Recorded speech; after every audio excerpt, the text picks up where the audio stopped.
जुगो जुगा टल धन धन साहिब श्री गुरु ग्रंथ साहिब जी की पावन पवित्र निकी गोद में समायमान होके अमृत वेले को सजे द्वारा जहाँ करेगा पढ़ के अमृतमयी वाणी पढ़ के गा के श्रवण करके धन धन साहिब श्री गुरु ग्रंथ साहिब जी की खुशियां प्राप्त कर रहे गुरभागी सत्संगी जनों आप सारे गुरभागी हाँ साढ़े सारियां की सतगुरां दियां बेअंत बेअंत मिहरमतां हन बख्शां हन इन्हां मिहरमतां बख्शां दे सदका कलयुग दे सत प्यारे समय दे विच सानूं सब नूं कुछ पाल कुछ घड़ियां अपने सच्चे साहिबां दी सच्ची गोद विच बैठण दा सुभागा अवसर प्राप्त हुंदा है। समूचे संसार विच धन धन साहिब श्री गुरु तेग बहादुर साहिब जी का पावन प्रकाश दिहाड़ा संगतां बड़ी श्रद्धा नाल भावना नाल चाह नाल मना रहियां हन। ये सारा साल जो पिछे बीतिया है सतपुरां ने 400 साल शताब्दी पूर्व मुख रख के इस साल में बेअंत थावां ते बेअंत गुरमत समागम कराए गए हैं। इस लड़ी तहत असीं कई दिन लगातार सतपुरां के पावन श्लोकां की पाक बाणी ते जाप कीते हैं। कल लड़ी की समाप्ति हुई सी, अज फिर उसी तरह संगतां दे गुरु प्रति भावना बड़ी श्रद्धा बड़ी साहिबां दे पावन श्लोक जिहड़े ने उन्हां दा असीं जाप कीता। जिवें जिवें सिख गुरु दे गुणां नूं अपनी जिह्वा दे नाल अंतर रसना गुण गोपाल नित गायन जब ये गुण साडे अंदर पैदा होंदे ने शांत सहज रहस मन करियो सकदे दूर बुलाए सारे लोग सारे जीवन च चले जाते हैं। ये शर्त है कि असीं गुरु के दसे तरीके अनुसार निरभाव के द्वैत की अवस्था में रह के द्वैत भावना तो ऊपर उठ के गुरु के गुणां पाइए। मन में गुरु प्रति श्रद्धा होवे भावना होवे कि दाता मेरे हृदय में भी अपने नाम को टका मेरी जिंदगी में भी अपने नेड़े लैके आ मेरा जीवन तेरी रजा में तेरे हुक्म में तेरे पानी में बीते पाक तेरी बाणी नाल जुड़ के तेरी बाणी का रूप बन के अपनी जिंदगी में जिउ सका। ये अरदास करते हैं गुरु के गुणां नूं गाया जाए। नहीं तो कुछ तो सतगुरां दी पाक बाणी इस गल का खुलासा करती कि सारे गाने राम राम करता सब जग फिर राम ना पाया जाए। प्राप्ति नहीं कारण गुणां नूं ठाकुर गाइया आत्म रंग ने तहत नहीं गाया जाता। गुरु वो महान शख्सियत है बुद्धियत ने हनेरा निरूदार्थ है प्रकाश। इनू साफ शब्दां सतपुरा आख्या पंजवें पातशाह ने कि गुरु की दिंदा सानू ज्ञान अंजन गुर दिया अज्ञान अंधेर विनाश। हर कृपा ते संत भेटिया नानक मन प्रकाश। गुरु ज्ञान की दात देता है। गुरु की कुर्बानी है ही ज्ञान चानन लो रोशनी लाइट। गुरबाणी में सतपुरा क्या गुरबाणी इस जग में चानन कर्म बच्चे मन आए उसकी बख्शिश के नाल ही बाणी में आके वसदी। पर असीं पावन बाणी नूं बड़ा पढ़िया है बड़ा गाया है। हर एक गुरु का गुरपुरब जदों तो साडा बचपन थोड़ी बहुती होश समाप्ति असीं गुनाह विच हाज़री भरी क्योंकि हो सकदा नाम भरीए नहीं ते दो गुरपुरब पक्के ने जिथे तकरीबन सारियां संगतां अपनी हाजरी आप दिलवादियां। सतगुरु नानक साहब जी का प्रकाश पुरब ते 10वें पातशाह का प्रकाश पुरब खालसे पंथ का साधना दिवस पंजवें पातशाह का शहीदी दिहाड़ा ये चार पुरब जिहड़े ने उन्हां नूं असीं बड़ी वड्डी महानता ते विशेषता दित्ती है। उदों असीं जरूर हुंदे हां गुरपुरब पर सारी उम्र प्रकाश को मनाए बाणी नूं पढ़िया ने तब कभी की हाजरी नहीं भरी। क्यों साडे जिन्हां अंदर साडे हृदय अंदर गुरु प्रति विश्वास नहीं बन गया। क्यों असीं अजे भी दमियां पखंडियां ते नेड़े ढुकदे उन्हां दे सन्मुख साडा सीस झुकदा। क्यों साडे अंदरों द्वैत समाप्त नहीं करी। क्यों साडे ते इन्हां पाक गुरां दा असर नहीं हुंदा बिसर गई सब तात पराई, जब ते साध संगत मोह पाई, ना को बैदी नाहे बिगाना, सकल संग हमको बन आई। बाणी पढ़दे बाणी सुनदे बाणी गांदे बाणी की विचार सुनदे किसी हद तक कई सिखा आप भी अर्थ आते हैं, कई फोन विचों पढ़ते हैं, पोथियां चों पढ़ते हैं, पर द्वैत भावना की समाप्त नहीं हुई। काम क्रोध लोभ मोह हंकार ये तो उसी तरह अंदर खचा खच परी है। ये कुछ क्यों नहीं वापरता? क्योंकि जदों असीं गुरु कोल आए, असीं ये भावना लैके नहीं आए दाता असीं तेरे गुणां नूं गाण वास्ते आए हैं। तो मेरे हृदय अंदर अपने गुणों का भंडार जिहड़ा खजाना है उसकी एकत्रता करती, मैनूं तेरे नाम का रस आउणा शुरू हो जाए, मेरा अंदर तेरे नाम दे विच टिक जाए। वो नाम तेनों सतगुरु तुसीं सुखमनी साहिब विच बयान करदे हो, सुखमनी सुख अमृत प्रभ नाम, भगत जना कै मन विसराम। मेरे जीवन विच मैनूं भी अपना भगत बना, मैनू भी अपना जन बना। असीं ये पढ़ते हैं कि जो मंगै ठाकुर आप दे ते सोई सोई देवै, नानक दास मुख ते जो बोलै, इन्हां हुआ सच है। सारा शब्द पढ़ो, सतगुर शब्द में कहते ने गुरु कृपा करता है, गुरु रक्षा करता है। अपने सिख की चतुर दिशा कीनो बल अपना, सारे पासे अपनी ताकत ला देता है। सिर ऊपर कद धारियो, अपने सिख के सिर के उत्ते अपना रहमत भरिया हाथ रख देता है।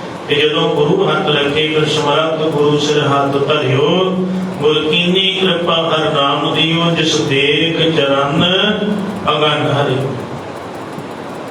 गुरु करता है रहमत।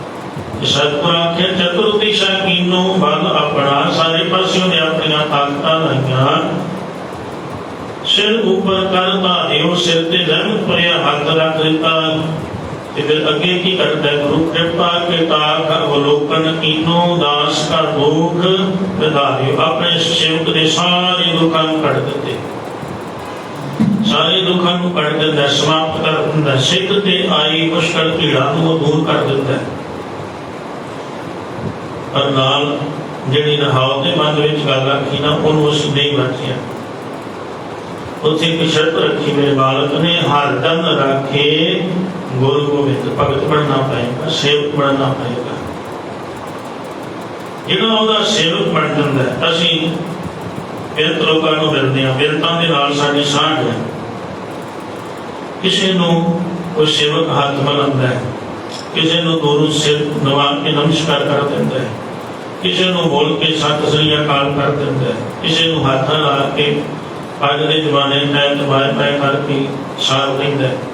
पर जिहदे नाल ज्यादा स्नेह होवे किते वो दूर भी जांदा, किसी नूं आवाज़ां मारदा बुलांदा रोकदा कि उहनूं असीं किवें मिलदे हां, उहनूं सत श्री अकाल किवें, उहदा हाल चाल किवें पुछदे हां। असीं उहनूं अपनी गलवकड़ी चला लैंदे हां, नाले उहदा नाम भी दिंदे हां कि बड़ी देर बाद मिले हैं।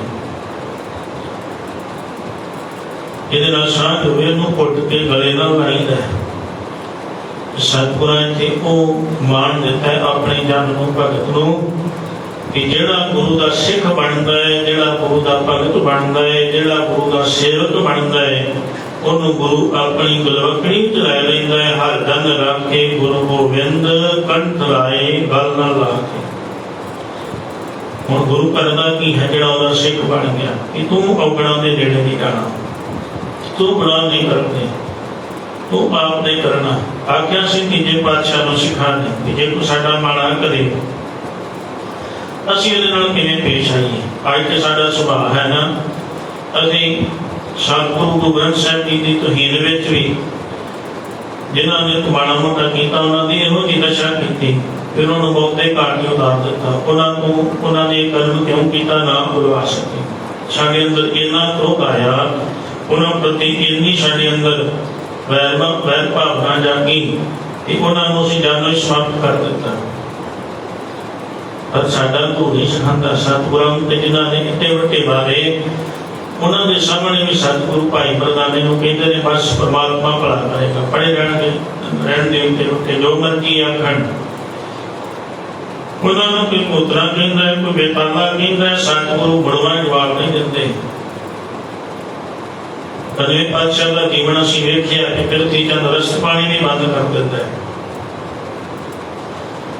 ਦਸਵੇਂ ਪਾਤਸ਼ਾਹ ਦੇ ਜੀਵਨ ਚ ਅਸੀਂ ਤੱਕਿਆ ਇਤਿਹਾਸਕ ਤੱਥ ਨੇ ਸਾਡੇ ਕੋਲ ਸਾਰਾ ਪਰਿਵਾਰ ਗੁਰੂ ਦਾ ਸ਼ਹੀਦ ਕਰ ਦਿੱਤਾ ਜਾਂਦਾ ਹੈ। ਔਰ ਉਸੇ ਬਾਦਸ਼ਾਹ ਦਾ ਪੁੱਤਰ ਜਦੋਂ ਗੁਰੂ ਪਰ ਹੱਥ ਜੋੜ ਕੇ ਸਹਾਇਤਾ ਮੰਗਦਾ ਬਹਾਦਰ ਸ਼ਾਹ,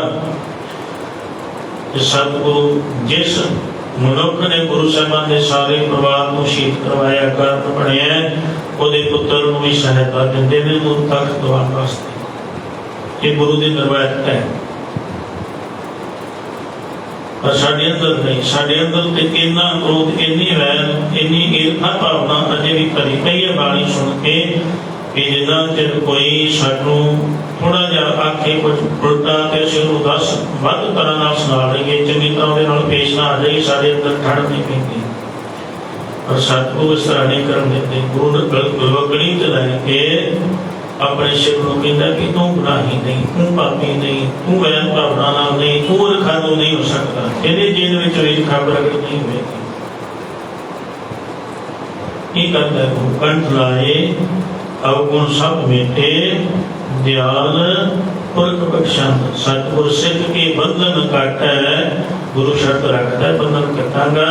ਪਰ ਯਾਦ ਰੱਖ ਗੁਰ ਕਾ ਸਿੱਖ ਵਿਕਾਰ ਤੇ ਆਟੈ। ਅਸੀਂ ਉਲਟਾ ਕੀਤਾ ਕਿ ਅਸੀਂ ਵਿਕਾਰ ਕਰਨੇ ਨੇ, ਗੁਨਾਹ ਕਰਨੇ ਨੇ। ਤੇਰੇ ਦਰ ਤੇ ਰਸ ਚੜਾ ਦਿਆਂਗੇ, ਤੇਰੇ ਦਰ ਤੇ ਬੰਦੇ ਭੇਟਾ ਕਰ ਦਿਆਂਗੇ, ਤੇਰੇ ਦਰ ਤੇ ਤਨ ਚੜਾ ਦਿਆਂਗੇ, ਤੂੰ ਸਾਡੇ ਗੁਨਾਹ ਬਖਸ਼ੀ ਚੱਲ। ਸਤਿਗੁਰ ਆਖਦੇ ਮੈਂ ਇਹੋ ਜਿਹਾ ਸਿੱਖ ਬਣਾਇਆ ਹੀ ਨਹੀਂ, ਮੈਂ ਇਹੋ ਜਿਹੇ ਖਾਲਸੇ ਦੀ ਸਾਜਣਾ ਹੀ ਨਹੀਂ ਕੀਤੀ, ਮੇਰਾ ਸਿੱਖ ਇਹੋ ਜਿਹਾ ਨਹੀਂ ਹੋ ਸਕਦਾ। ਇਹ ਸਿਖਾਉਂਦੇ ਨੇ ਗੁਰੂ ਸਾਹਿਬਾਨ ਦੇ ਪਾਕ ਪੁਰਖ। ਜਿਸ ਮਹਾਨ ਸੱਚੇ ਪਾਤਸ਼ਾਹ ਦਾ ਆਗਮਨ ਪੁਰਖ ਅਸੀਂ ਮਨਾ ਰਹੇ ਹਾਂ, ਸਤਿਗੁਰਾਂ ਦਾ ਪ੍ਰਕਾਸ਼, ਉਸ ਸਮੇਂ ਦੀ ਤਰੀਕ 1 ਅਪ੍ਰੈਲ ਸੰਨ 1621 ਨੂੰ ਗੁਰੂ ਕੇ ਮਹਿਲ ਅੰਮ੍ਰਿਤਸਰ ਸਾਹਿਬ ਦੀ ਪਾਵਨ ਧਰਤੀ ਤੇ ਧੰਨ ਸ਼੍ਰੀ ਗੁਰੂ ਹਰਗੋਬਿੰਦ ਸਾਹਿਬ ਜੀ ਦੇ ਗ੍ਰਹਿ ਵਿਖੇ ਮਾਤਾ ਨਾਨਕੀ ਜੀ ਦੇ ਕੋਲ ਹੋਇਆ। ਇਤਿਹਾਸ ਕਹਿੰਦਾ ਕਿ ਜਿਸ ਸਮੇਂ ਸਾਹਿਬਾਂ ਦਾ ਪ੍ਰਕਾਸ਼ ਹੋਇਆ, ਧੰਨ ਸ਼੍ਰੀ ਗੁਰੂ ਹਰਗੋਬਿੰਦ ਸਾਹਿਬ ਜੀ ਹਰਿਮੰਦਰ ਸਾਹਿਬ ਦੀ ਪਾਵਨ ਧਰਤੀ ਦਰਬਾਰ ਸਾਹਿਬ ਦੇ ਵਿਖੇ ਅੰਦਰ ਹਦੂਦ ਵਿੱਚ ਬੈਠ ਕੇ ਪਾਤਸ਼ਾਹ ਜੀ ਕੀ ਵਾਰ ਸ਼ਬਦ ਕੀਰਤਨ ਸੁਣ ਰਹੇ ਸਨ। ਪਹਿਲ ਰਾਤ ਦੇ ਪਾਤਸ਼ਾਹ ਜੀ ਕੀ ਵਾਰ ਆਰੰਭ ਹੁੰਦੀ ਹੈ। ਇਹ ਸੂਰਜ ਉਗਣ ਤੋਂ ਪਹਿਲਾਂ ਜਦੋਂ ਮਰਜੀ ਤੁਸੀਂ ਉਸ ਵਕਤ ਨੂੰ ਵੇਖ ਲਿਓ, ਪਾਤਸ਼ਾਹ ਜੀ ਕੀ ਵਾਰ ਸਮਾਪਤ ਹੋ ਜਾਂਦੀ, ਕਿਉਂਕਿ ਉਸ ਪਾਕ ਬਾਣੀ ਨੂੰ ਉੱਥੇ ਉਸੇ ਤਰ੍ਹਾਂ ਪੜ੍ਹਿਆ ਜਾਂਦਾ ਹੈ ਜਿਹੜੇ ਬੋਲ ਆਸਾ ਜੀ ਕੀ ਵਾਰ ਦੀ ਆਰੰਭਤਾ ਵਿੱਚ ਛਕਿਆ ਨਹੀਂ ਕਹੇ ਹਨ। ਹਰ ਅੰਮ੍ਰਿਤ ਪਿੰਨੇ ਲੋਇਣਾ ਮਨ ਪ੍ਰੇਮ ਰਤਨਾ ਆਰਾਮ ਰਾਜੀ। ਅਸੀਂ ਬਿਲਕੁਲ ਤਾਂ ਮੰਨਦੇ ਇਸ ਤਰ੍ਹਾਂ ਆਸਾ ਜੀ ਕੀ ਵਾਰ ਸ਼ੁਰੂ ਹੁੰਦੀ ਕਿ ਚੰਗਾ ਸੂਰਜ ਚੜ੍ਹਿਆ ਹੁੰਦਾ ਹੈ, ਰਾਗੀ ਸਿੰਘਾਰੇ ਹੁੰਦੇ ਨੇ, ਹਰ ਅੰਮ੍ਰਿਤ ਪਿੰਨੇ ਲੋਇਣਾ ਮਨ ਪ੍ਰੇਮ ਰਤਨਾ ਆਰਾਮ ਰਾਜੀ। ਕਿਉਂਕਿ ਅਸੀਂ ਸਮੇਂ ਨੂੰ ਆਪਣੇ ਅਨੁਸਾਰ ਨਿਸ਼ਚਿਤ ਕੀਤਾ ਹੈ ਕਿ ਜਦੋਂ ਸਾਡਾ ਸਮਾਂ ਲੱਗੇ, ਜਦੋਂ ਅਸੀਂ ਗੁਰੂ ਘਰ ਜਾਣਾ ਹੈ, ਉਸ ਸਮੇਂ ਰਾਗੀ ਸਿੰਘ ਕੀਰਤਨ ਕਰਨ, ਉਸ ਸਮੇਂ ਬਾਣੀ ਦੀ ਵਿਚਾਰ ਹੋਵੇ। ਸਤਿਗੁਰਾਂ ਨੇ ਸਾਨੂੰ ਅੰਮ੍ਰਿਤ ਵੇਲਾ ਦਿੱਤਾ ਸੀ ਤੇ ਬਾਣੀ ਰਾਹੀਂ ਇਹ ਗੱਲ ਆਖੀ ਸੀ ਕਿ ਅੰਮ੍ਰਿਤ ਵੇਲੇ ਕਦੀ ਅੰਮ੍ਰਿਤ ਵੇਲਾ ਸੱਚ ਨਾਉ, ਵਡਿਆਈ ਵਿਚਾਰ ਕਰਮੀ ਆਵੇ ਕੱਪੜਾ ਨਦਰੀ ਮੁਕਤ ਵਾ। ਸਤਿਗੁਰੂ ਤੇਗ ਬਹਾਦਰ ਸਾਹਿਬ ਜੀ ਦਾ ਪ੍ਰਕਾਸ਼ ਹੋਇਆ। ਸਿੱਖ ਮੇਵੜਿਆਂ ਨੇ, ਪਹਿਲਕਾਰਾਂ ਨੇ, ਸੇਵਾਦਾਰਾਂ ਨੇ ਜਾ ਕੇ ਸਤਿਗੁਰੂ ਗੁਰੂ ਹਰਗੋਬਿੰਦ ਸਾਹਿਬ ਜੀ ਨੂੰ ਹਰਿਮੰਦਰ ਸਾਹਿਬ ਦੇ ਅੰਦਰ ਇਤਿਹਾਸ ਕਰਕੇ ਮੇਰੀ ਖਬਰ ਦਿੱਤੀ। ਪਰ ਸਤਿਗੁਰੂ ਆਸਾ ਜੀ ਕੀ ਵਾਰ ਦੀ ਸਮਾਪਤੀ ਤੋਂ ਬਾਅਦ ਆਏ। ਕੁਝ ਸਿੱਖ ਨਾਲ ਨਹੀਂ, ਜਿਹਨਾਂ ਵਿੱਚੋਂ ਬਾਬਾ ਮੇਰੀ ਚੰਦ ਤੇ ਹੋਰ ਪ੍ਰਮੁੱਖ ਸਿੱਖ ਵੀ ਸਤਿਗੁਰਾਂ ਦੇ ਕੋਲ ਸਨ। ਸਤਿਗੁਰੂ ਗੁਰੂ ਕੇ ਮਹਿਲ ਪਹੁੰਚੇ ਤੇ ਗੁਰੂ ਕੇ ਮਹਿਲ ਪਹੁੰਚ ਕੇ ਮਾਤਾ ਨਾਨਕੀ ਤੋਂ ਆਪਣੇ ਪੁੱਤਰ ਆਪਣੀ ਗੋਦ ਵਿੱਚ ਰਹਿੰਦੇ ਨੇ। ਸਤਿਗੁਰੂ ਤੇਗ ਬਹਾਦਰ ਸਾਹਿਬ ਜੀ ਤੋਂ ਪਹਿਲਾਂ ਗੁਰੂ ਸਾਹਿਬਾਨ ਦੇ ਕੋਲ 4 ਸੁਪੁੱਤਰ ਨੇ, ਇੱਕ ਧੀ ਹੈ। ਇਹ 4 ਪੁੱਤਰਾਂ ਦੇ ਧੀ ਦੀ ਵੀ ਬੜੀ ਵਿਲੱਖਣ ਕਹਾਣੀ ਇਤਿਹਾਸਕਾਰ ਕਹਿੰਦੇ ਹਨ ਕਿ ਜਿਸ ਸਮੇਂ ਬਾਬਾ ਗੁਰਦੱਤਾ ਜੀ ਨੇ ਸਤਿਗੁਰਾਂ ਦੇ ਘਰ ਵਿੱਚ ਜਨਮ ਲਿਆ ਸੀ, ਉਸ ਸਮੇਂ ਸਤਿਗੁਰੂ ਹਰਗੋਬਿੰਦ ਸਿੰਘ ਜੀ ਨੇ ਆਪਣੀ ਮਾਤਾ ਗੰਗਾ ਨੂੰ ਇਹ ਗੱਲ ਆਖੀ ਸੀ, ਆਪਣੀ ਗੋਦ ਵਿੱਚ ਆਪਣੇ ਪੁੱਤਰ ਬਾਬੇ ਗੁਰਦਿੱਤੇ ਨੂੰ ਲੈ ਕੇ ਕਿ ਮਾਂ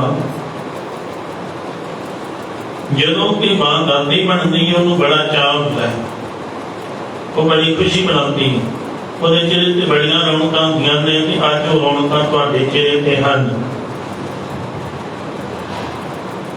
ਤਾਂ ਤੇ ਕਿਰਪਾ ਕਰੋ ਕਿ ਆਪਣੇ ਪੁੱਤਰ ਹਰਗੋਬਿੰਦ ਨੂੰ ਕੋਈ ਅਸੀਸ ਦੇ ਦਿਓ।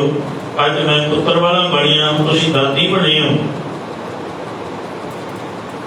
ਤੇ ਮਾਤਾ ਗੰਗਾ ਨੇ ਜਿਹੜੀ ਅਸੀਸ ਦਿੱਤੀ, ਇਤਿਹਾਸਕਾਰ ਪ੍ਰਿੰਸੀਪਲ ਸਤਵੀਰ ਸਿੰਘ ਨੇ ਆਖਿਆ ਵੀ ਮਾਂ ਨੇ ਆਖਿਆ ਵੀ ਤੁਹਾਡੇ ਘਰ ਪੁੱਤਰਾਂ ਦੀ ਜੋੜੀ ਬਣੀ। सतगुरु कुछ नहीं बोले, उदास के हो गए। मां गंगा पसली बेटा हरगोबिंद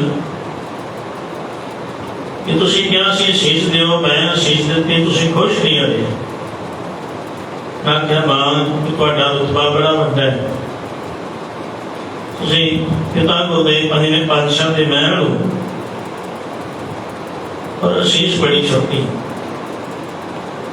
उन्होंने खुशी आख्या कि तुहाडे कोल 2 जोड़ियां पुत्रां दीयां होण। सतगुरु फिर भी खुश नहीं होए। अज सारे स्कूलों के विच सड़कों के उत्ते भी कई थावां ते लिखिया हुंदा है, बेटी पढ़ाओ बेटी बचाओ, जां धीआं नूं कोखे च ना मारो। रुखां दा हवाला दे के धीआं नूं कोखे च बचाउण दी गल कीती गई।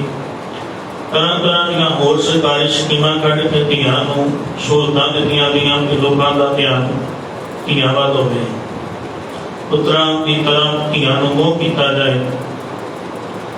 500 ਸਾਲ ਪਹਿਲੋਂ 6ਵੇਂ ਪਾਤਸ਼ਾਹ ਆਪਣੇ ਘਰ ਵਿੱਚ ਪੁੱਤਰ ਦੇ ਜਨਮ ਲੈਣ ਤੇ ਇਹਨਾਂ ਧੀਆਂ ਨੂੰ ਜਿਹੜਾ ਮਾਣ ਦਿੰਦੇ ਨੇ ਉਹ ਬੜਾ ਵਿਲੱਖਣ ਸੀ। ਜਦੋਂ 4 ਪੁੱਤਰਾਂ ਦੀ ਗੱਲ ਆਖੀ, ਸਤਿਗੁਰੂ ਫਿਰ ਵੀ ਕੁਝ ਨਹੀਂ ਬੋਲੇ ਤੇ ਮਾਤਾ ਨੇ ਫਿਰ ਆਖਿਆ बेटा हरगोबिंद अजे भी तुहाडी खुशी नहीं हुई। कहने लगे चलो नहीं खुश, उन्होंने आख्या अजे भी असीं छोटी। उन्होंने आख्या चल ठीक है, सिख पंथ पंजां नूं बड़ी प्रधानता है, तुहाडे घर सतगुरु 5 पुत्र बख्श करन। सतगुरु आख्या नहीं मान। उन्होंने आख्या कि मैनूं समझ नहीं आउंदी। माता गंगा जी कहने लगी तुसीं चाहुंदे की हो? कहने लगे मां भी पुत्र 5 हो जाण, 4 हो जाण, 2 हो जाण, पर जिन्ना चਿਰ घर ਵਿੱਚ ਧੀ पैदा ना होवे उन्ना चਿਰ ਵਿਹੜੇ 'ਚ ਰੌਣਕਾਂ नहीं ਲੱਗਦੀਆਂ। ਸਾਨੂੰ ਵਿਹੜਾ ਖਾਲੀ ਲੱਗਦਾ ਹੈ। ਤੁਸੀਂ ਪੁੱਤਰਾਂ ਦੀਆਂ ਦਾਤਾਂ ਦੀ ਅਸੀਸ ਕਿਉਂ ਦੇ ਰਹੇ ਹੋ? ਮੇਰੀ ਝੋਲੀ ਵਿੱਚ ਇੱਕ ਧੀ ਦੀ ਦਾਤ ਪਾ ਦਿਓ। ਤੇ ਮਾਤਾ ਗੰਗਾ ਨੇ ਆਖਿਆ ਸੀ ਪੁੱਤਰਾਂ ਦੀਆਂ ਦਾਤਾਂ ਤੇ ਮੈਂ ਦੇਣ ਦਾ ਕਾਰਨ ਹੈ ਕਿ ਮੈਨੂੰ ਇਸ ਗੁਰਦਿੱਤੇ ਦੇ ਜਨਮ ਤੇ 2 ਤਰ੍ਹਾਂ ਦੀ ਖੁਸ਼ੀ ਪ੍ਰਾਪਤ ਹੋਈ ਹੈ। ਇੱਕ ਇਹ कि मैं दादी बन के अपने आप को खुश नसीब महसूस किया है। दूजा ये कि मैनू 12 साल तक की आयु गृहस्थी जीवन तो बाद 12 साल लगातार ये मेरे सुनने पे ने कि गंगा ते औत ने खट्टी है।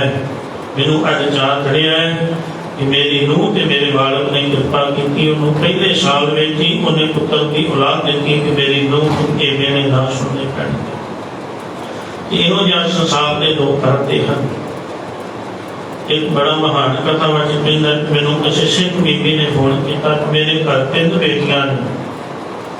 ਮੈਨੂੰ ਤੇ ਬੜਾ ਚਾਅ ਹੈ ਕਿਉਂਕਿ ਮੈਂ ਆਪ ਇੱਕ ਬੇਟੀ ਦੇ ਰੂਪ ਵਿੱਚ ਉੱਠੀ ਹਾਂ, ਪਰ ਮੇਰਾ ਸਹੁਰਾ ਪਰਿਵਾਰ, ਸੱਸ ਸਹੁਰਾ, ਮੇਰਾ ਪਤੀ ਉਹ ਮੈਨੂੰ ਮੈਂਟਲੀ ਇੰਨਾ ਟੌਰਚਰ ਕਰਦੇ ਨੇ ਕਿ ਮੈਨੂੰ ਜਿਉਣਾ ਔਖਾ ਹੋ ਗਿਆ। ਉਹਨਾਂ ਵੱਲੋਂ ਦਿੱਤੀ इस टेंशन के नाल मैनूं तरह तरह के रोग लग रहे हैं। तो ये संसार में करते हैं, सिख जगत में भी होंगे जिथे सतगुरां ने गल आखी पंड जमीए पंड जमीए पंड मंगल विहार पंडो होवे दोस्ती पंडो चला है राह। इस शब्द में सतगुरां ने ये थोक के आख्या कि सो क्यों बंदा आखी है जित जमै राजा। और फिर भी असीं कह रहे हैं, सिख होंदियां नहीं कह रहे हैं। एक मां ਜਿਹੜੀ ਧੀ ਬਣ ਕੇ ਸੰਸਾਰ ਕੇ ਆਉਂਦੀ ਉਹੀ ਸਾਰਿਆਂ ਤੋਂ ਵੱਧ ਨਫ਼ਰਤ ਕਰਦੀ, ਉਦਾਸ ਹੁੰਦੀ ਜਦੋਂ ਬੇਟੀ ਦਾ ਜਨਮ ਹੁੰਦਾ ਹੈ। ਸਤਿਗੁਰਾਂ ਨੇ 500 ਸਾਲ ਪਹਿਲੋਂ ਆਪਣੇ ਘਰ ਵੱਡੇ ਪੁੱਤਰ ਦੀ ਦਾਤ ਦੀ ਪ੍ਰਾਪਤੀ ਤੇ ਇਹ ਗੱਲ ਹੱਥ ਜੋੜ ਕੇ ਆਪਣੀ ਮਾਂ ਨੂੰ ਆਖੀ, ਮਾਂ ਮੈਨੂੰ ਜੇ ਅਸੀਸ ਦੇਣਾ ਚਾਹੁੰਦੀ ਹੈ ਤੇ ਮੇਰੀ ਝੋਲੀ ਵਿੱਚ ਇੱਕ ਪੁੱਤਰ ਦੀ ਦਾਤ ਦੀ ਥਾਂ ਤੇ ਇੱਕ ਧੀ ਦੀ ਦਾਤ ਪਾਉਣ ਦੀ ਅਸੀਸ ਦੇ। ਤੇ ਮਾਤਾ ਗੰਗਾ ਨੇ ਆਖਿਆ ਸੀ ਬੇਟਾ कि तेरी ये इच्छा भी पूरी होगी। गुरु भाषण ਉਸ ਤੋਂ ਬਾਅਦ ਬਾਬਾ ਗੁਰਦਿੱਤਾ ਤੋਂ ਬਾਅਦ ਬੀਬੀ ਵੀਰੋ ਦਾ ਜਨਮ ਹੁੰਦਾ। ਸਤਿਗੁਰਾਂ ਦੇ 4 ਪੁੱਤਰ ਨੇ, ਬਾਬਾ ਅਲੀ ਰਾਏ, ਬਾਬਾ ਅਟਲ ਰਾਏ, ਸੂਰਜਵਲ। ਇਹ 5ਵੀਂ ਥਾਂ 6ਵੀਂ ਥਾਂ ਤੇ ਸੰਸਾਰਿਆਂ ਤੋਂ ਛੋਟੇ ਸਤਿਗੁਰੂ ਤੇਗ ਬਹਾਦਰ ਸਾਹਿਬ। ਅੱਜ ਜਦੋਂ ਇਹਨਾਂ ਨੂੰ ਵੇਖਣ ਵਾਸਤੇ ਗਏ, ਆਪਣੀ ਗੋਦ ਵਿੱਚ ਲਿਆ, ਰੱਖੜੀ ਨਾਲ ਲਾਇਆ, ਬੜਾ ਚਾਅ ਕੀਤਾ, ਮੱਥੇ ਨੂੰ ਚੁੰਮਿਆ ਤੇ ਵਾਪਸ ਜਦੋਂ ਆਪਣੀ ਧਰਮ ਪਤਨੀ ਦੀ ਗੋਦ ਵਿੱਚ ਆਪਣੇ ਪੁੱਤਰ ਨੂੰ ਦੇਣ ਲੱਗੇ, ਮਾਤਾ ਨਾਨਕੀ ਨੂੰ, ਇਤਿਹਾਸ ਕਹਿੰਦਾ ਸਤਿਗੁਰਾਂ ਨੇ ਆਪਣੇ ਇਸ ਛੋਟੇ ਪੁੱਤਰ ਦੇ ਚਰਨਾਂ ਤੇ ਸੀਸ ਝੁਕਾਇਆ, ਸਿਰ ਨਾਲ ਚਰਨ ਛੁਹਾਏ। ਬਾਬਾ ਮੇਰੀ ਚੰਦ ਜੀ ਹੈਰਾਨ ਹੋਏ। ਉਹਨਾਂ ਨੇ ਉਸੇ ਸਮੇਂ ਸਿੱਖ ਬੜੇ ਸੁਚੇਤ ਸਨ ਗੁਰੂ ਪ੍ਰਤੀ, ਮਨ ਵਿੱਚ ਸ਼ੰਕੇ ਨਹੀਂ ਸਨ ਰਹਿਣ ਦਿੰਦੇ ਤੇ ਨਾ ਹੀ ਗੁਰੂ ਗੁੱਸਾ ਕਰਦਾ ਸੀ ਕਿ ਮੈਨੂੰ ਮੇਰੇ ਸਿੱਖਾਂ ਨੇ ਇਹੋ ਜਿਹਾ ਸਵਾਲ ਕਿਉਂ ਕੀਤਾ। ਸਤਿਗੁਰਾਂ ਨੂੰ ਬਾਬਾ ਮੇਰੀ ਚੰਦ ਨੇ ਜਿਹੜੇ ਬੋਲ ਆਖੇ ਭਾਈ ਸੰਤੋਖ ਸਿੰਘ ਉਹਨਾਂ ਦਾ ਜ਼ਿਕਰ ਕਰਦੇ ਨੇ। ਤਬ ਕੋ ਰਸੇ ਸਕੋ ਬੰਧਨ ਕੀਨੀ ਅਤ ਹਿਤ ਲਾਏ। ਸਤਿਗੁਰਾਂ ਨੇ ਬੜੇ ਪਿਆਰ ਦੇ ਨਾਲ ਆਪਣੇ ਪੁੱਤਰ ਨੂੰ ਨਮਸਕਾਰ ਕੀਤੀ। ਵਿਦਿਆ ਕਹਿ ਬਸ ਬੰਧਨ ਕੀ ਕਹੋ ਮੋਹਿ ਸਮਝਾਏ। ਉਸੇ ਸਮੇਂ ਬਾਬਾ ਮੇਰੀ ਚੰਦ ਜੀ ਨੇ ਸਵਾਲ ਕਰ ਦਿੱਤਾ ਕਿ ਪਾਤਸ਼ਾਹ ਤੁਹਾਡੇ ਇਸ ਤੋਂ ਪਹਿਲਾਂ 4 ਪੁੱਤਰ ਇੱਕ ਧੀ, ਉਹਨਾਂ ਨੂੰ ਵੀ ਤੁਸੀਂ ਬੜਾ ਲਾਡ ਕਰਦੇ ਹੋ, ਬੜਾ ਪਿਆਰ ਕਰਦੇ ਹੋ, ਅਸੀਂ ਵੇਖਿਆ। ਪਰ ਹਰਗੋਬਿੰਦ ਨੂੰ ਚਰਨਾਂ ਤੇ ਮੱਥਾ ਟੇਕਿਆ, ਬੰਧਨ ਕੀਤੀ ਹੈ। ਇੰਨੇ ਛੋਟੇ ਬਾਲਕ ਨੂੰ ਹੁਣ ਵੇਖੋ, ਪਹਿਲੇ ਦਿਨ ਅਜੇ ਉਹ ਕੁਝ ਬੋਲ ਨਹੀਂ ਸਕਦੇ, ਕੁਝ ਸੁਣ ਨਹੀਂ ਸਕਦੇ, ਕੁਝ ਕਹਿ ਨਹੀਂ ਸਕਦੇ, ਕੁਝ ਘੰਟਿਆਂ ਦਾ ਨਹੀਂ ਮਿੰਟਾਂ ਦਾ ਸਮਾਂ ਹੋਇਆ ਜਨਮ ਨੂੰ। ਤੇ ਇਹਨੇ ਸਮੇਂ 'ਚ ਕਿੰਨੀਆਂ ਵੱਡੀਆਂ ਬਖਸ਼ਾਂ ਹੋਈਆਂ ਸਤਿਗੁਰੂ ਤੇਗ ਬਹਾਦਰ ਸਾਹਿਬ ਨੇ। ਉਹ ਐਵੇਂ ਨਹੀਂ ਸਨ ਪਿਆਰ ਦੀ ਮੂਰਤ। ਤੇ ਮੱਖਣ ਸ਼ਬਦ ਵਾਲੇ ਨੇ ਬੋਲ ਆਖੇ ਸਨ ਜਦੋਂ ਸਤਿਗੁਰਾਂ ਨੂੰ ਪ੍ਰਗਟ ਕੀਤਾ। ਮਾਤਾ ਗੁਜਰੀ ਨੂੰ ਇਹ ਗੱਲ ਕਹੀ ਸੀ, ਮਾਂ ਮੈਂ ਹੁਣ ਕਿਸੇ ਗੁਰੂ ਦੇ ਦਰਸ਼ਨ ਕਰਨ ਨਹੀਂ ਆਇਆ, ਕਿਸੇ ਲੰਬੀ ਬਾਤ ਬੈਠੇ ਪਖੰਡੀ ਦੇ ਦਰਦਾਰ ਕਰਨ ਵਾਸਤੇ ਨਹੀਂ ਆਇਆ, ਪਾਈਆਂ ਨੂੰ ਮੱਥੇ ਟੇਕ ਆਇਆ। ਹੁਣ ਮੇਰਾ ਚਿੱਤ ਕਰਦਾ, ਮੈਨੂੰ ਸਮਝ ਆਈ ਹੈ, ਮੇਰੇ ਮਨ ਵਿੱਚੋਂ ਆਵਾਜ਼ਾਂ ਆ ਰਹੀਆਂ ਨੇ ਵੀ ਮੈਂ ਉਸ ਸੂਰਜ ਦੇ ਦਰਸ਼ਨ ਕਰਨੇ ਚਾਹੁੰਦਾ ਜਿਹੜਾ ਬੱਦਲਾਂ ਦੇ ਵਿੱਚ ਛੁਪ ਕੇ ਬੈਠਾ ਹੋਇਆ। ਉਹਦੇ ਅੰਦਰ ਬੜੀ ਰੌਂ ਹੈ, ਬੜੀ ਲੋ ਹੈ, ਬੜੀ ਰੋਸ਼ਨੀ ਹੈ, ਪਰ ਅਜੇ ਤੱਕ ਉਹ ਰੋਸ਼ਨੀ ਸੰਸਾਰ ਦੇ ਲੋਕਾਂ ਦੇ ਸਾਹਮਣੇ ਪ੍ਰਗਟ ਨਹੀਂ ਹੋਈ। ਯਾਦ ਰੱਖ ਮਾਤਾ, ਜਦੋਂ ਮੈਂ ਉਸ ਸੂਰਜ ਦੇ ਦਰਸ਼ਨ ਕਰਨੇ ਤੇ ਉਸ ਸੂਰਜ ਦੀ ਰੋਸ਼ਨੀ ਨੂੰ ਬਾਹਰ ਲੋਕਾਂ ਦੇ ਸਾਹਮਣੇ ਪ੍ਰਗਟ ਕਰਾਂਗਾ, ਇਹਨਾਂ ਬਾਈ ਬੈਠੇ ਲੰਬੀਆਂ ਦੀ ਰੋਸ਼ਨੀ ਆਪਣੇ ਆਪ ਸਮਾਪਤ ਹੋ ਜਾਏਗੀ। ਸਾਨੂੰ ਕਿਸੇ ਨੂੰ ਕੁਝ ਕਹਿਣ ਦੀ ਲੋੜ ਨਹੀਂ ਪੈਣੀ, ਇਹ ਆਪਣੇ ਆਪ ਆਪਣੀਆਂ ਨਦੀਆਂ ਸਮੇਟ ਲੈਣਗੇ। ਇਹ ਬੋਲ ਮੱਖਣ ਸ਼ਬਦ ਬਾਣੇ ਨੇ ਕਹੇ ਸਨ ਮਾਤਾ ਗੁਜਰੀ ਨੂੰ। ਉਸ ਮਹਾਨ ਸੱਚੇ ਗੁਰੂ ਨੂੰ ਬਚਪਨ ਵਿੱਚ ਇਹ ਵਰਦਾਨ ਮਿਲਦੇ ਨੇ। ਬਾਬਾ ਮੇਰੀ ਚੰਦ ਜੀ ਨੂੰ ਸਤਿਗੁਰਾਂ ਨੇ ਆਖਿਆ ਵੀ ਐਵੇਂ ਮੱਥਾ ਨਹੀਂ ਟੇਕਿਆ, ਇਹ ਬੜੇ ਪਿਆਰ ਦੀ ਮੂਰਤੀ ਹੋਣਗੇ, ਪਿੰਡ ਦੇ ਧੜੀ ਹੋਣਗੇ। ਇਹ ਨਹੀਂ ਵੀ ਇਹ ਐਸਾ ਪਹਿਲੀ ਵਾਰ ਵਾਪਰਿਆ। ਸਤਿਗੁਰੂ ਗੁਰੂ ਅਮਰਦਾਸ ਸਾਹਿਬ ਜੀ ਜਦੋਂ ਆਪਣੇ ਤਖਤ ਤੇ ਨੇ, ਭਾਈ ਜੇਠਾ ਜੀ, ਸਤਿਗੁਰੂ ਰਾਮਦਾਸ ਸਾਹਿਬ ਜੀ, ਉਹਨਾਂ ਦੀ ਧਰਮ ਪਤਨੀ ਬੀਬੀ ਭਾਨੀ, ਉਹਨਾਂ ਕੋਲ ਉਸ ਸਮੇਂ 3 ਪੁੱਤਰ ਨੇ, ਬਾਬਾ ਕੀਰਤੀ ਚੰਦ ਜੀ, ਮਿਹਰਬਾਨ ਜੀ ਤੇ ਧੰਨ ਸ਼੍ਰੀ ਗੁਰੂ ਅਰਜਨ ਦੇਵ ਜੀ। ਹੁਣ ਉਸ ਨਾਨੇ ਨੇ ਇਹਨਾਂ ਦੋਵਾਂ ਨੂੰ ਵੀ ਗੋਦੀ ਚ ਬਿਠਾਇਆ, ਪਿਰਥੀਏ ਨੂੰ ਵੀ, ਮਿਹਰਬਾਨ ਜੀ ਨੂੰ ਵੀ। ਪਰ ਜਦੋਂ ਕਿਤੇ ਇਤਿਹਾਸ ਵੀ ਰਿੜਦੇ ਖੇਡਦੇ 5ਵੇਂ ਪਾਤਸ਼ਾਹ ਦੇ ਤਖਤ ਖੜੋਂਦੇ ਨੇ ਤੇ ਸਤਿਗੁਰੂ ਉੱਚੀ ਆਵਾਜ਼ ਵਿੱਚ ਕਹਿ ਦਿੰਦੇ ਨੇ, ਇਹ ਕਿਹੜਾ ਪੁਰਖ ਹੈ ਭਾਗੀ, ਤਿੰਨ ਬੰਦੀ ਹਲਾਈ ਸਾਡੀ ਸਾਰੀ।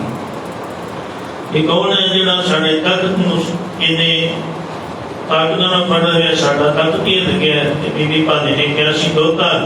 ਉਸੇ ਸਮੇਂ 7 ਸਾਲ ਉਸ ਤੋਂ ਬਾਅਦ ਤੀਜੇ ਪਾਤਸ਼ਾਹ ਗੁਰੂ ਤਖਤ ਦੀ ਸੁਭਾਏ ਬਣ ਰਹਿੰਦੇ ਨੇ 7 साल पहलों एक गल आखती दुरता बाणी का बुर था। इतने नौवें पातशाह को वरदान देंदिया सतगुरु आख्या सी कि इन्हां दा बड़ा बड़ा तेज प्रताप होएगा। ये दुनिया के पड़दे तकणगे, बड़े त्याग की मूर्ति होणगे, किसी का दुख इन्हां तो दरिया नहीं जाना।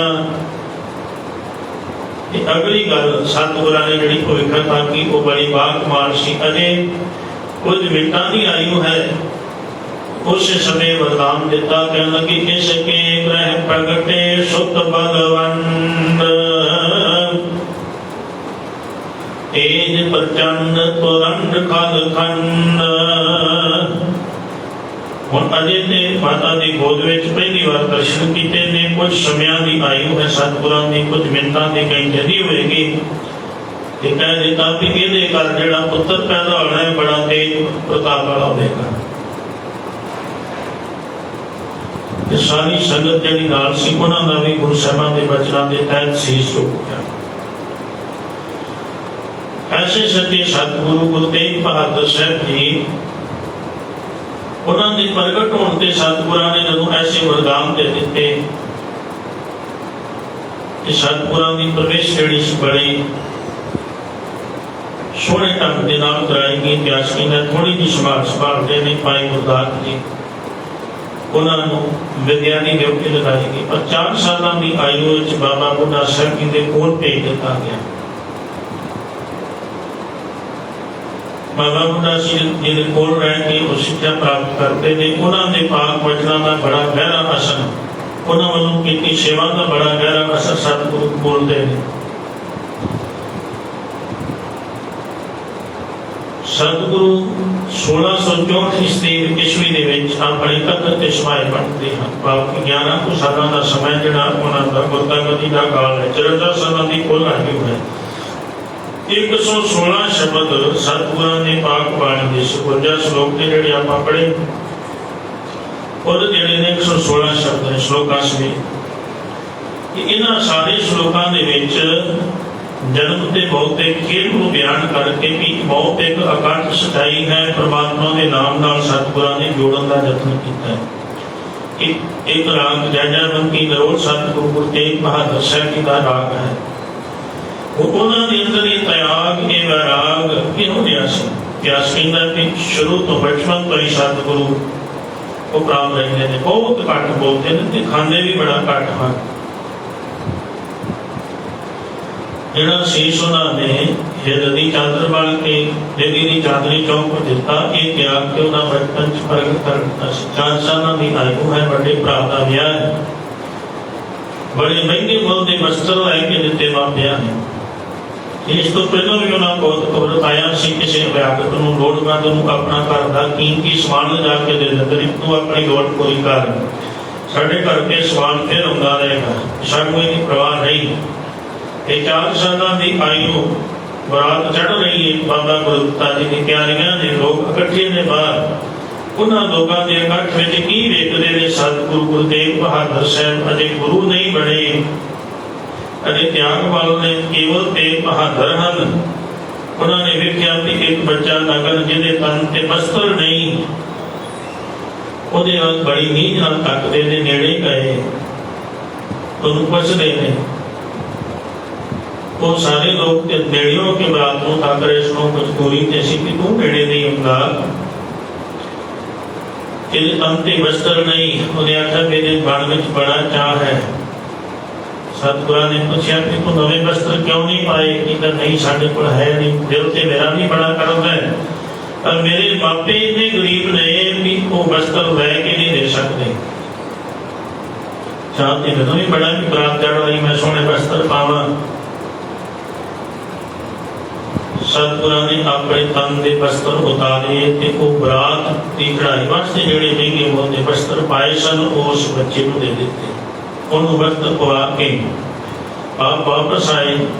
नाल दे जिहड़े सेवादार नाल सन उन्होंने आके माता जी को आख्या। माता ने नानक ने पूछा कि बहादुर की पहले मां मेरे को बड़े वस्त्र ने कि जरूरी नहीं कि मैं एडे महंगे वस्त्र पा के बरात को धक्का, पर उसकी लोड़ ते हो सकता है कोई भी पूरी ना करे। मैनू तो वस्त्र देने वाले मेरे बापे ने, मेरे सिख ने, सेवक ने, मेरे को बड़े वस्त्र आ जाएंगे, पहलों ही बहुत हैं, पर मैं उस बच्चे के चार की कमांग को पूरा करके आया, उसकी सहायता करके आया, मैनू ये कोई दुख नहीं।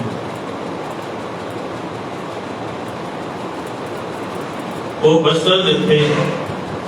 अगली बड़ी विलक्षण की बात है जिसका बड़ा घट जिक्र किया जाता है इतिहास की। एक बारी सतगुरु गुरु तेग बहादुर साहब जी बदली करते थे, बड़ी घट समाधि करते सन। इन्होंने समाधि स्थित होंगे सन भी खाना भी सेवादार कहते हैं तां खाते थे, नहीं तो कई बार खाने का ध्यान ही नहीं रहता। साडा तो हिंदू घर में बैठा भी लंगर वाली ध्यान देता, भावें कीर्तन सानू सुने, कथा सुने, ना सुने, ਅਸੀਂ कई लंगर में टाइम दे देते हैं कि कदों समाप्ति हो, पर उत्ते इन्ना समाधि स्थित होंगे ने जिस गुरु का पुरब असीं मना रहे हैं, वो सानू सिखा रहे हैं कि अपने बचपन में इन्नी समाधि में लीन हो जाते हैं कि खाना पीना भुल जाते हैं, सेवादार चेते कराते हैं, फिर भोजन छड्डते हैं। कई बार सेवक को शिकायत भी करते हैं, माता भी भोजन बड़ा घट खाते हैं, पर सानू गुरबाणी तो सुनेहा मिलिया है, सानू ये सिखावा ने अल्प आहार, स्वल्प सी निंद्रा, दया क्षमा दान प्रीत, घट खाना, घट सोना, घट बोलना, ये साडे गुरु की सिक्ख्या है। ये प्रैक्टिकल तौर पर सिखाया गुरु ने। जो कुछ भी जे शीश मंगण की गल की अपने दिते ने, जो कुछ भी गुरु ने किया है उसका प्रैक्टिकल सानू सिख इतिहास विचों प्राप्त हो जाएगा, गुरबाणी के राही प्राप्त हो जाएगा। इतिहास कहता है जिवें असीं अजकल बच्चे के बाद मोटरां ते बने होदियां बनाते हैं, असीं नहाउण वाले टब बने, उत्थे एक हौज बनिया होया सी, उहदे विच पानी दे विच सतगुरु समाधि स्थित हो गए, बंदगी करते रहे।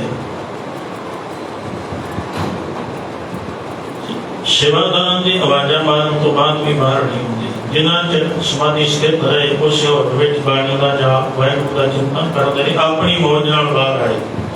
एक बार तो उन्होंने यो जी समाधि लाई, बच्चों ने शरारत करदिया साथी नाल सन जिहड़े उन्होंने हमसफर खेडण वाले पढ़ने वाले सन, उन्होंने वेख्या खेडदिया खेडदिया सतगुरु बह के जाप करना शुरू कर दिता। उन्होंने तन के वस्त्र उतार दिते, सतगुरां दे चोला ला दिता, पर उन्होंने समाधि को चोला लहिंदियां भी भंग नहीं सी रही। अजी तो बाणी का गुटका हत्थां च फड़िया हुंदा, माड़ा जिहा फोन आ जाए गुटका उत्ते छड्ड के असीं फोन सुनना शुरू कर दिंदे। ये साडी श्रद्धा है गुरु प्रति, ये साडी भावना है।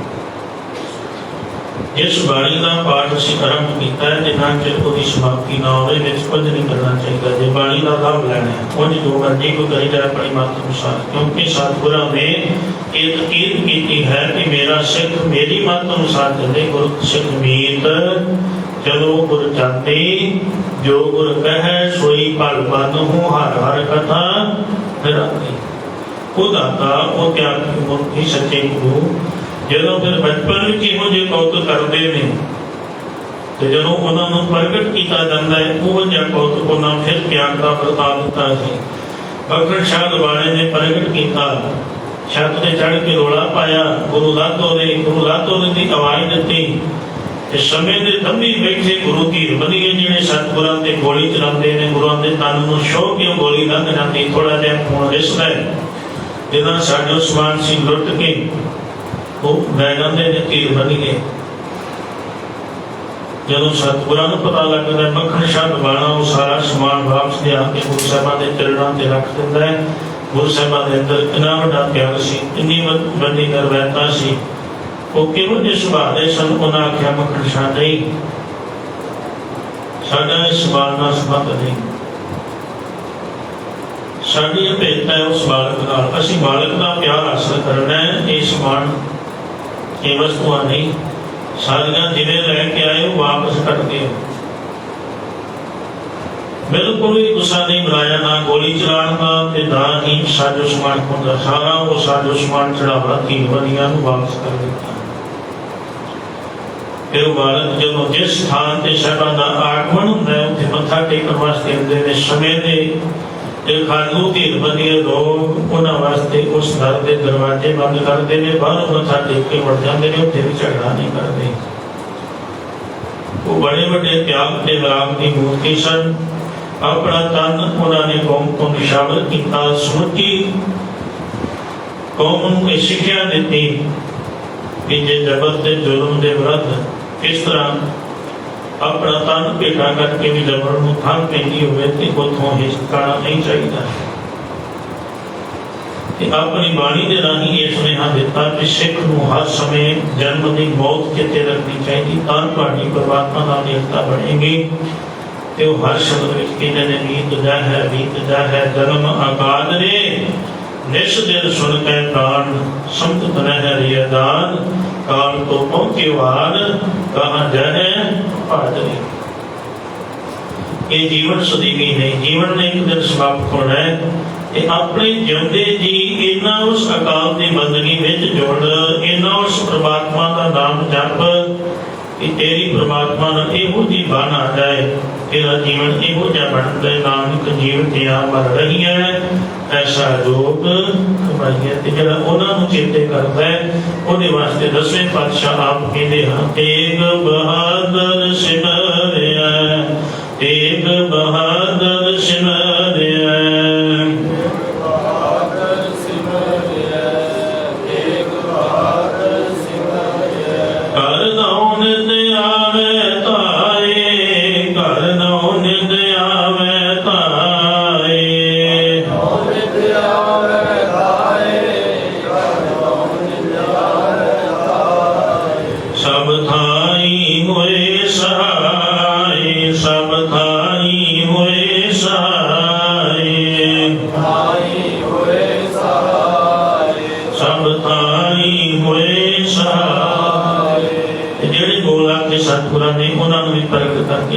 ਜਦੋਂ ਸ਼ਹੀਦੀ ਦੇ ਦਿਨ ਨੇ ਆਦਮੀ ਯਾਦ ਕਰਦਾ ਹੈ ਉਹਨੂੰ ਧਨ ਦੇ ਦਿੰਦੇ ਨੇ।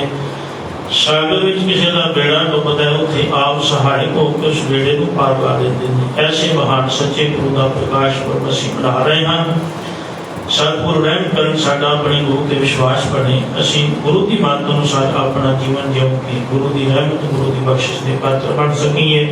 ਹੋਈਆਂ ਭੁੱਲਾਂ ਚੁੱਕਾਂ ਤੋਂ ਕੀਮਾ ਗੁਰੂ ਤੇ ਸੰਗਤ ਬਖਸ਼ਣ ਯੋਗ ਹੈ, ਬਖਸ਼ ਲੈਣਾ ਜੀ। प्रेम सहित फतेह बुलाओ। वाहिगुरु जी का खालसा।